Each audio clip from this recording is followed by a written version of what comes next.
4টি আসনে 2টি কংগ্রেস 2টি বিজেপির দখলে। সর্বাধিক 85,000-এর অধিক ভোটে জয়ী হন দক্ষিণ করিমগঞ্জের কংগ্রেস প্রার্থী আমিনুর রশিদ চৌধুরী। দ্বিতীয় স্থানে রামকৃষ্ণনগরের বিজয় মালাকার, জয়ের ব্যবধান 80,000-এর অধিক। তৃতীয় স্থানে পাথারকান্দির কৃষ্ণেন্দু পাল, জয়ের ব্যবধান 47,000-এর অধিক। জয়ের ব্যবধানে চতুর্থ স্থানে উত্তর করিমগঞ্জের কংগ্রেস প্রার্থী জাকারিয়া আহমদ পান্না, জয়ের ব্যবধান 26,000-এর অধিক। ভোটাররা রায় দিয়েছেন।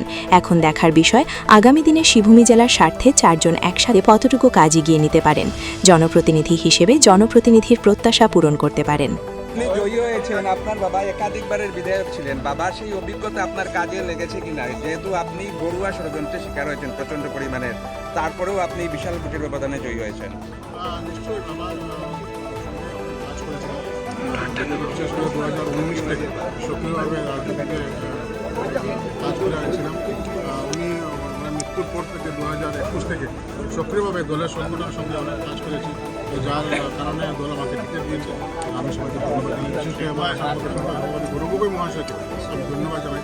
উনি যে আমার আস্থা এবং বিশ্বাস রেখেছিলেন, আমি আপনি হিন্দু ভোট কেমন পেয়েছেন এখন পর্যন্ত যা হিসাবে? কিছু করিনি,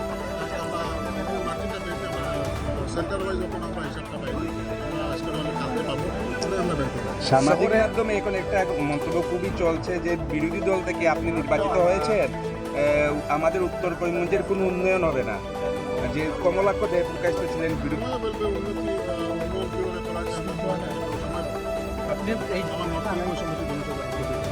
আমার দলের কর্মকর্তা যারা আছে সবাইকে আমি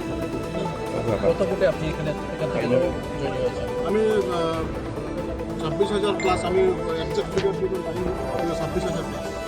আপনি কি আশা করেছিলেন? আশা করেছিলাম, আমি সকাল থেকে তো বলছিলাম 20 থেকে 25,000 মতো দিতে, একটু বেশি পেয়েছি, সবাইকে ধন্যবাদ জানাচ্ছি।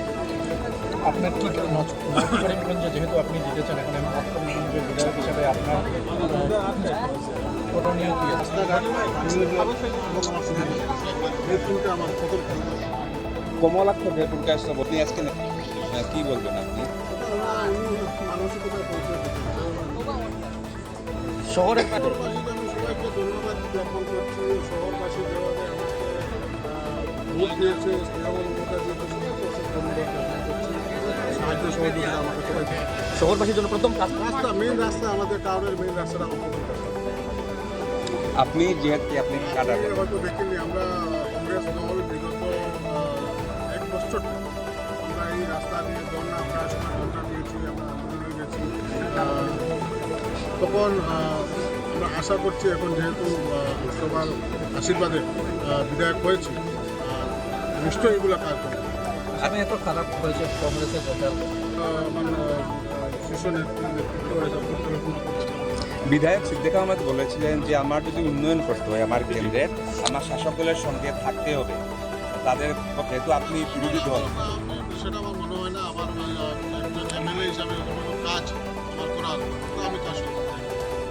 সড়ক থাকা